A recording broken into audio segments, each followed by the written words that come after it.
அறிக்கை பண்ணுகிற எவனாய். உங்க வார்த்தை தேவனுடைய வார்த்தையோடு இணைத்து பேசுகிற எவனாகிலும் இந்த மலையை பார்த்து, மவுண்டன் நம்ம பிரச்சனை, நம்முடைய ப்ராப்ளம், சூழ்நிலை மாற்றுவது எப்படி, அதுதான் பேசிக் கொண்டிருக்கு. How to change your situation, how to change your circumstance, how to change your problem. அது எதுல கொண்டு வந்து வச்சிட்டாருன்னா, இப்போ உங்க விசுவாசித்து ஆதியால் நான் பேசினேன். அப்போ உங்க பேசுகிற வார்த்தையோ எதோடு கூட ஒத்து போனோம், தேவனுடைய இதை விட்டுட்டு மற்ற எல்லாத்தோட நீங்க சேர்ந்து பேசிட்டே தான் இருக்கணும். வியாதியோடு சேர்த்து பேசுறீங்க, கடனோடு சேர்த்து பேசுறீங்க, பிரச்சனையோடு சேர்த்து பேசுறீர்கள். அதோடு கூட நீங்க பேசினா அதுதான் நடக்கும். உங்களுக்கு உடம்பு சரியில்லை, சிக்கா இருக்கும்போது கூட நிறைய பேர் மூச்சு விடுவாங்க, போடுவாங்க தெரியுங்களா? வியாதி இருக்கும் போது அது என்னன்னா, வியாதியோடு நீ என்ன சொல்ற, ஒத்து போற, எஸ் சொல்ற. அதனால தான் நீங்க உங்களுக்கு எந்த பிரச்சனைனாலும் கொஞ்ச நேரம் நீங்க அந்த மூச்சு போட்டாம கண்ட்ரோல் பண்ணி பாருங்க. 1 hour, half an hour, 1 day அந்த வியாதி போயிடும். நீங்க அப்படி சொல்லிட்டே இருந்தீங்கன்னா அந்த வியாதி தொடர்பு சரீரத்தில் இருக்கும். ஏன்னா அதோட கூட நீங்க எஸ்ன்றீங்க. தலைவலிக்குதா, போட்டீங்கன்னு, ஆமா தலைவலிக்குது. ஸ்டொமக் பெயினா, ஸ்டொமக் பெயின். ஸ்டொமக் பெயின் சொல்லாம நீ என்ன சொல்றன்னா எஸ் என்ற. இது ஒரு சீக்ரெட்டுங்க. உங்களுக்கு எந்த பிரச்சனை இருந்தாலும் அதை செய்யாம நீங்க கொஞ்ச நாள் கண்ட்ரோல் பண்ணீங்கன்னா உங்க தலைவலி ஓடிவிடும், உங்க வியாதி போயிடும், உங்க பலவீனம் போயிடும். ட்ரை பண்ணி பாருங்க, உங்களுக்கு என்னாலே வராது. அந்த வியாதி எந்த பெயின் இருந்தாலும் நீங்க அதோட கூட போட்டாம எஸ் சொல்லாம இருந்தீங்கன்னா கொஞ்ச நாளுக்கு அப்புறம் போயிடும். ஏன்னா அது நீங்க தான் அதுக்கு பர்மிஷன் கொடுக்குறீங்க. தலைவலிக்குது, ஆமா தலைவலிக்குது, வயிற்று வைத்து. அப்ப நீங்க எஸ் சொல்ல அது இன்னும் டெவலப் ஆகினே தான் இருக்கும். இன்னும் அது அதிகமா தான் ஆகும், இன்னும் அதிகரித்து கொண்டே இருக்கும். ஏன்னா நீங்க தான் அதோட கூட சேர்த்து பேசிக் கொண்டிருக்கிறீர்கள். ஆனா தான் வியாதி இருக்கிறவங்களை பார்த்து வியாதியே பேசாம பைபிள் என்ன சொல்லுது? வியாதி இருக்கும் போது நிறைய பேர் வியாதி தான் சொல்லுவாங்க. இப்ப வியாதி இருக்கிறவங்க பார்த்து சொல்லுங்க, அவங்க எல்லாம் போன உடனே டிக்ளேர் பண்ணிடுவாங்க, எனக்கு பிபி இருக்குது, சுகர் இருக்குது, எனக்கு ஹார்ட் ப்ராப்ளம் இருக்குது, எனக்கு லங்ஸ் ப்ராப்ளம் இருக்குது, இது எல்லாம் சொல்லிக்கிட்டே இருப்பாங்க. வியாதியே பேசிட்டே தான் இருப்பாங்க. இப்ப வியாதியோடு நீங்க கன்ஃபஸ் பண்ணிட்டு இருக்கீங்க. அப்போ வியாதி இருந்தாலும் நீங்க பேசாம இருந்தீங்கன்னா அந்த வியாதி உங்களிடத்திலிருந்து போய்விடும். நீங்க பேசாம அந்த வியாதியை மறைந்து போய்விடும். அதுக்கான வேர் அதுக்கு இல்லாமல் போய்விடும். அதுக்கான ஸ்ட்ராங், அதுக்கான ஹோல்டிங் இல்லாம போய்டும். ஆனா நீங்க எப்படி நீங்க பேசுறீங்களோ அது பேசினே இருக்கும் போது அதுக்கு பவர் யார் கொடுக்குறது? நீங்க தான் கொடுக்குறீங்க. தலைவலிக்கு சொல்லி பாருங்க, இன்னும் ஜாஸ்தி தான் வலிக்கும். ஏன்னா இப்ப நீங்க அறிக்கை அதோட கூட சேர்த்து பண்றீங்க. ஆனா பைபிள் அறிக்கை என்ன சொல்லுது? கர்த்தருடைய வார்த்தை என்ன சொல்லுது? ஆமா உனக்கு தலைவலி இருக்குது, ரியல். உனக்கு பெயின் இருக்குது, பேக் பெயின் இருக்குது, எல்லா பாடி பெயின் இருக்குது, ஸ்டொமக் எல்லா பெயின் இருக்குது. ஆனா பைபிள் என்ன சொல்லுது? ஆமா வியாதியோட நீ பேசுன்னு சொல்லுதா? வியாதி இருக்கும்போது என்ன சொல்லுதுன்னா, இயேசுவின் தழும்புகளால் நீ. அப்ப வியாதி பேசாம உன் அறிக்கை என்ன இருக்குன்னு பைபிள் சொல்லுதுன்னா சுகமானேன். அப்போ வியாதி மத்தியில பைபிள் என்ன பேசுது? சுகத்தை பத்தி பேசுது. புரியுதுங்களா? சிக்னஸ் இருக்கும் போது பைபிள் சிக்னஸ் பத்தி பேசல, ஹீலிங் தான் பேசுது. I am healed by stripes. அப்படியே தழும்புகளால நான் சுகமானேன். அப்போ ஒரு கிறிஸ்துவர்கள் பிரச்சனை மத்தியில அறிக்கை எப்படி இருக்கணும்? வார்த்தையோடு இருக்கணும். நீங்க எந்த கான்டெக்ட் எது எடுத்தாலும் பைபிள் அதான் பேசுது. அதனால தான் ஃபெய்த் அண்ட் கன்ஃபெஷன் நிறைய கிறிஸ்துவர்களுக்கு தெரியவே தெரியாது. அறிக்கை அப்படின்னா பாவ அறிக்கை. பாவ அறிக்கை ஜெபம் வச்சுறாங்க. எல்லா ஜெப கூட்டத்துல ஒரு ஜெபம் இருக்கும், பாவ அறிக்கை ஜெபம். எல்லா ஜெபம் கொடுத்தா அந்த பாவ அறிக்கை ஜெபம் அதை பண்ணிட்டு தான் மீட்டிங் ஆரம்பம். ஏன்னா அந்த பாவ அறிக்கை என்பது பெரிய ஒரு பெருசா அதை எம்பசைஸ் பண்ணி அதை பெருசா காண்பித்து எல்லாரும் பாவ அறிக்கை ஜெபம் செய்யுன்னு செய்யறாங்க. நீங்க பாவ அறிக்கை இல்ல, அது விசுவாசம் ஆன பிறகு நீ கர்த்தருடைய வார்த்தை அறிக்கை பண்ணணும். அறிக்கை என்ன? கர்த்தருடைய வார்த்தை. வியாதி இருந்தா சுகத்தை பத்தி பேசு. வியாதி ரொம்ப கொடூரமா இருக்கலாம், ஆனா எதுதான் பேசணும்? சுகம், இயேசுவின் தழும்புகளால் தான். ஆனா நிறைய பேர் பேசவே மாட்டாங்க. வியாதி இருந்தா வியாதி தான் பேசுவாங்க. அதனால வியாதி அவரை விட்டு சீக்கிரம் போகாது. ஆனா வியாதி ரொம்ப ஜாஸ்தி இருக்கும் போது நீங்க எதை தான் பேசணும்னு பைபிள் சொல்லுதுன்னா சுகத்தை. அப்ப கிறிஸ்துவோட அறிக்கை ஃபெய்த் கன்ஃபெஷன் என்னன்னா, அவன் எவனாகி இந்த மலையை பார்த்து நீ பெயர்ந்து சமுத்திரத்தில் தள்ளிட்டு போய் என்று சொல்லி தான் சொன்னபடி நடக்கும் என்று தன் இறுதியில் சந்தேகப்படாமல் விசுவாசித்தால் அவன் சொன்னபடி ஆகும். கிறிஸ்துவ வாழ்க்கை என்ன தெரியுங்களா? நான் ஒரே ஒரு சென்டென்ஸ்ல முடிச்சிருக்கேன். அவன் சொன்னபடி ஆகும். உங்க வாழ்க்கை எதுல முடிச்சிருக்காரு, எதுல வைத்திருக்காருன்னா அவன் சொன்னபடி ஆகும்.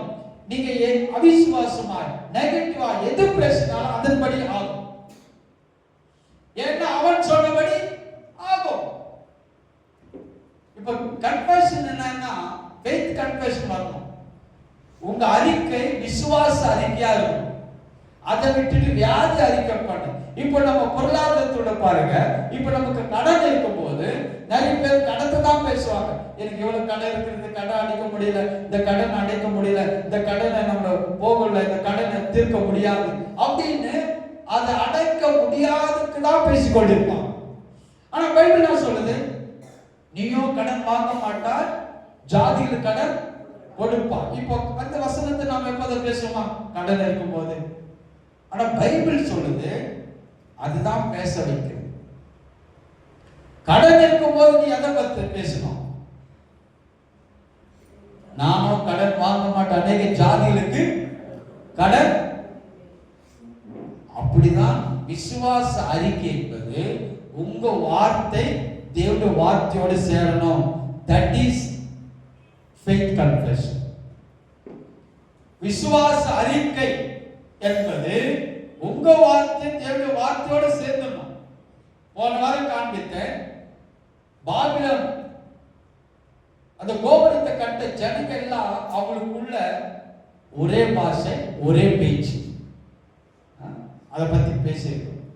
ஏன்னா அவங்க பேச்சு ஒண்ணு, அந்த அந்த வார்த்தை. ஏன்னா வேற வேற பாஷை கிடையாது, கன்ஃபியூஷனா பேசுறது இல்லை. ஏன்னா எல்லாருமே ஒரே வார்த்தை, ஒரே பாஷை, ஒரே வார்த்தை. பேச்சுல எப்படி இருந்தது? ஒன்னா இருந்தது. அதனால அவங்க கட்டுகிறதை தடம் பண்ண முடியாது. கடவுள் சொல்றார், அவங்க செய்ய போறது தடம் பண்ண முடியாது. அப்ப நீங்க என்னைக்கெல்லாம் நீங்க ஒரே வார்த்தை, கர்த்தருடைய வார்த்தையை நீங்க பேசிக் கொண்டிருந்தால் அதை தடுத்து நிறுத்த தேவனால முடியாது. எந்த கண்ட்ரோலுக்குள்ள வராத கடவுள் அவர் தன் வார்த்தையில கண்ட்ரோலா இருக்கிறார். தெரியுங்களா? You cannot limit God, but God can limit on His word. அவர் வார்த்தை விட்டுட்டு அவர் எதுவும் செய்ய மாட்டார். ஏன்னா அவர் வார்த்தை என்ன சொல்லியிருக்கிறார் அதுதான் ஃபைனல் அத்தாரிட்டி.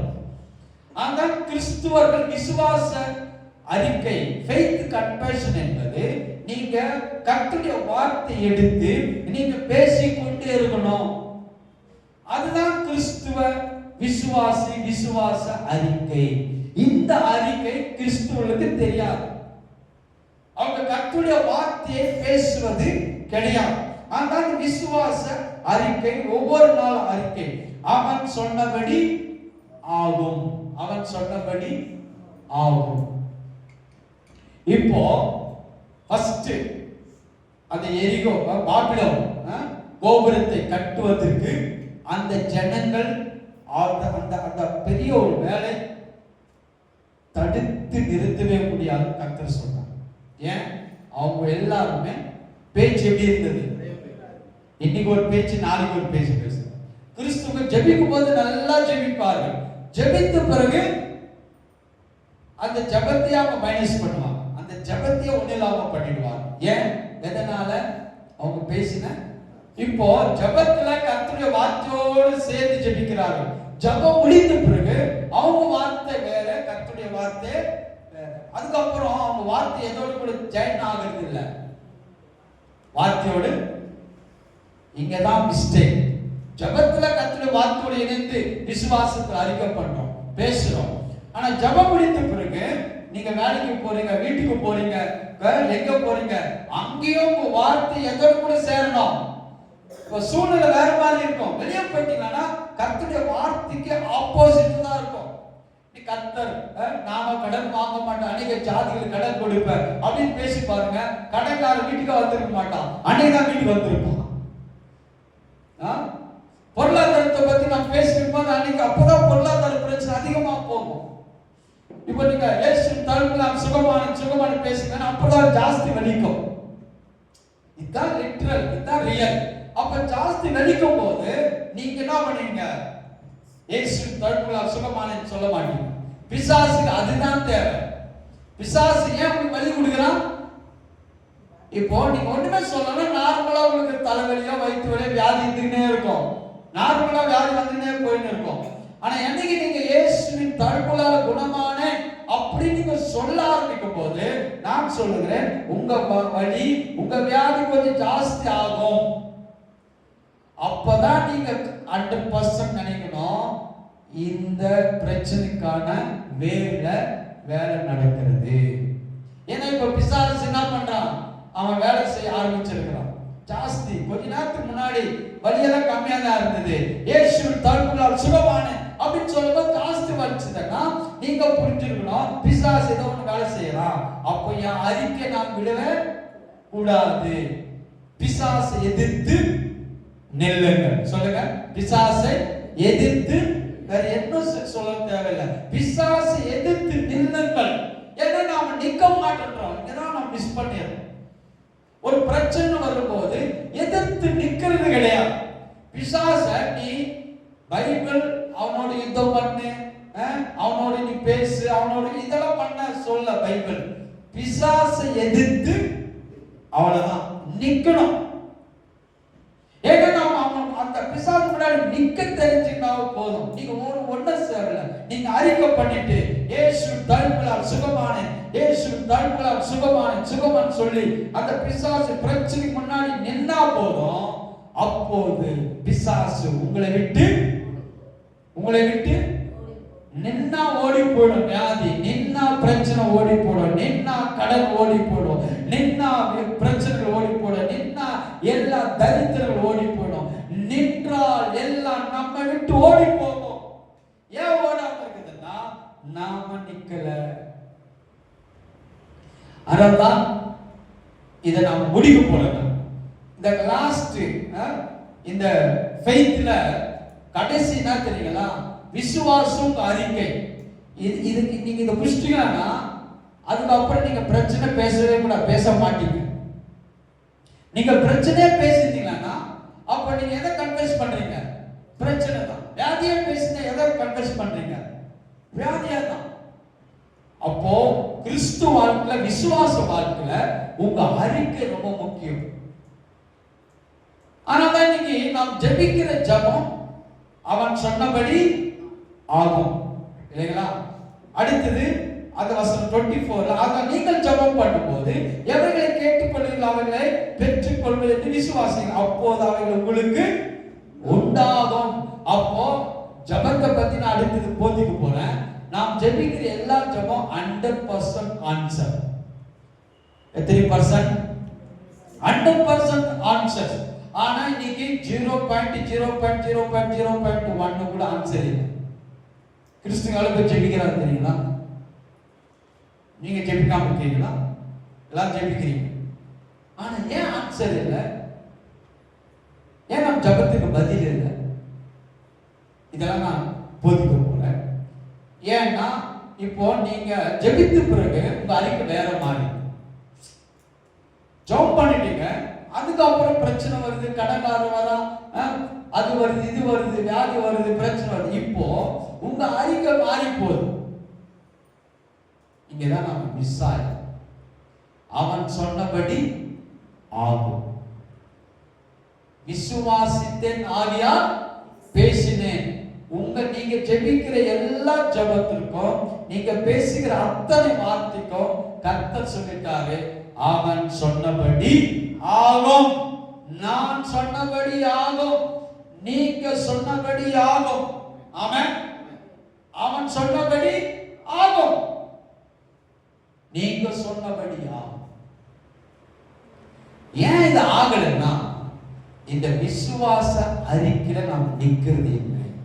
உங்க வார்த்தையும் தேவனுடைய வார்த்தையும் இணைதான் விசுவாச அறிக்கை. உங்க பிரச்சனை மத்தியில நீங்க எதை பேசணும்? பிரச்சனை பேசக்கூடாது. ஆனா தான் எவனாலும் இந்த மலையை பார்த்து நீங்க பேசணும். மலையோடு கூட நீங்க பேசக்கூடாது. ஜபத்துல ஒரு பெரிய வித்தியாசம் ஜனங்களுக்கு தெரியல. Speak to mountain அப்படின்னு பைபிள் சொல்லுது. But we are speaking with mountain. அப்படின்னா பிரச்சனையை பார்த்து பேச வேண்டிய நாம பிரச்சனையோடு பேசிக்கொண்டிருக்கிறோம். இல்லைங்களா? எதோடு கூட? ஆனால் நம்முடைய வாழ்க்கையில ஜெபம் கேட்கப்படல, நாம் சொல்லுவது ஆப்போசிட்டா நடக்குது. பாருங்க, இதுல பைபிள்ல நிறைய ஸ்டோரி இருக்கு. அவங்க விசுவாச அறிக்கை அதான் நிறைய இன்னொரு போலான்னு பார்த்தோம், டைம் இல்லை. இப்ப இது ஒரு ஃபவுண்டேஷனா பேக்ரவுண்ட் கொடுத்திருக்கிறேன். என்ன தெரியுங்களா? விசுவாச அறிக்கை என்பது நீங்க ஒன்று பேசுவது, பைபிள் ஒன்று பேசுவது இல்லை. பைபிள் வார்த்தை எதை பேசுதோ அதுதான் நீங்க பேசணும்.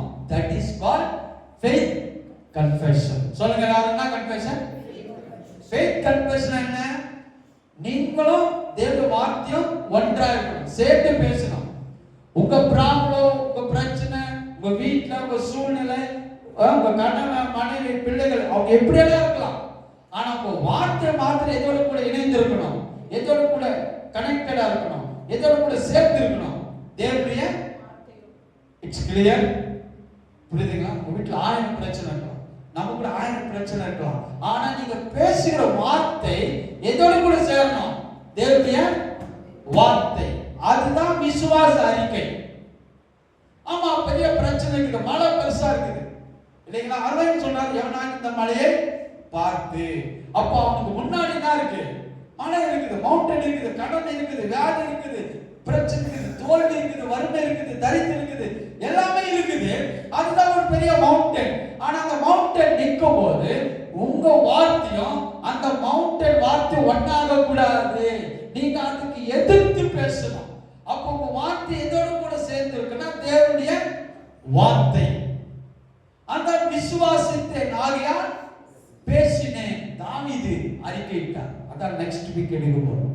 தாவீது கோலியாத்து முன்பாக நிற்கிறார், மலை மாதிரி. இஸ்ரவேல் இருக்கிற எல்லா ராணுவம் பயப்படுது, ஆனா தாவீது மாத்திரம் பயப்படல, இல்லைங்களா? இப்போ கோலியாத்து ஒரு பெரிய மலை மாதிரி நிற்கிறான். 40 நாள் இஸ்ரவேலுடைய பெரிய ராணுவத்தை கலக்கடித்து பயன்படுத்தி சவுல் ஒரு பெரிய யுத்த வீரன்.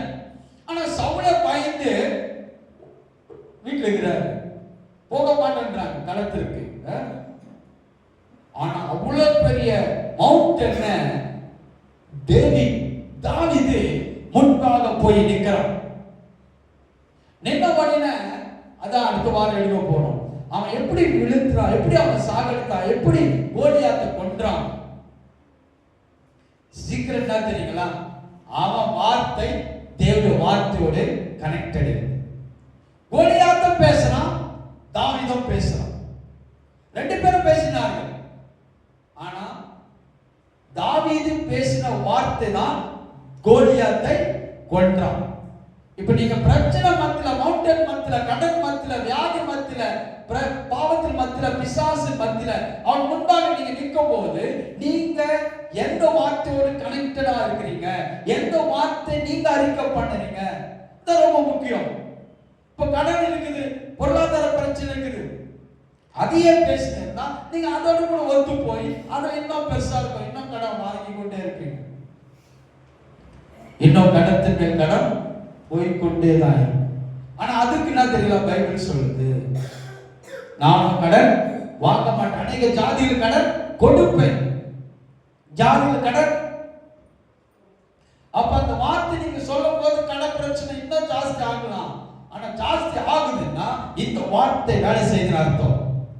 ஆமென். விசுவாச அறிக்கை நீங்க வேலை செய்யுங்க. அதனால்தான் உங்க அறிக்கை வேற எதோடு கூட கனெக்டடா இருக்க கூடாது. உங்க அறிக்கை எதோடு கூட சேரணும்? கர்த்தருடைய வார்த்தை. அதுதான் இந்த விசுவாச அறிக்கைய கிறிஸ்துவ விசுவாச அறிக்கை மார்க்கம். ஆனா கிறிஸ்துவ வசனத்தை அறிக்கை பண்ண மாட்டாங்க. அதை விட்டுட்டு வேற எதோ சொல்லுவாங்க. ஆயிரம் ஸ்தோத்திரம் பண்ணின்றாங்க, எதோ பண்றாங்க. ஓகே, ஆனா நீங்க உங்க பிரச்சனை மத்தியில நீங்க எதைதான் பேசணும்? கர்த்தருடைய வார்த்தை, தேவ வார்த்தை. இப்போ இந்த வார்த்தை கன்ஃபஸ் பண்ணாதான் உங்களுக்கு ஜெயம், உங்களுக்கு வெற்றி, உயர்வு. இது இல்லாம நீ கிறிஸ்துவின் கீழ் மட்டத்தில் இருக்கிறான். ஏன்னா உங்களுக்கு அறிக்கைனாவே பாவ அறிக்கை தான் தெரியும். ஆண்டவரே நான் ஒரு பாவி அப்படின்னு ஆரம்பிப்பான். பாவின பிரதான பாவி. பாவி ஜெபத்தை கர்த்தர் கேட்க மாட்டான். இப்போ நீங்க ஜெபிக்கும் போது ஆண்டவரே நான் ஒரு பாவி, நான் பிரதான பாவி அப்படின்னு நீங்க ஜெபிக்கும் போது அந்த ஜெபம் மைனஸ் ஆகுதல்ல. கடவுள் ஜெபத்தை கேட்பாரா? பாவரிக்க பண்ணி அழுது கண்ணீர் விட்டு கெஞ்சி மன்றாடி அப்படி அழுது புலம்பி ஜெபிச்சுட்டு பாவி பாவி ஜெபம் பண்ணா அந்த ஜெபத்தை கர்த்தர் கேட்க மாட்டா. ஆனா தான் இன்னைக்கு இந்தியாவுல இவ்வளோ 2000 இயர்ஸா இவ்வளவு வருஷமா இந்திய ஜனங்கள் இவ்வளவு வருஷமா நாம் ஜெபித்துக் கொண்டிருக்கிறோம். ஆனா ஒரு வாழ்க்கையில மாற்றம் இல்லை. ஏனென்றால் அவர்கள் ஜெபிக்கிற அந்த ஜெபத்தின் அப்ரோச் ராங்.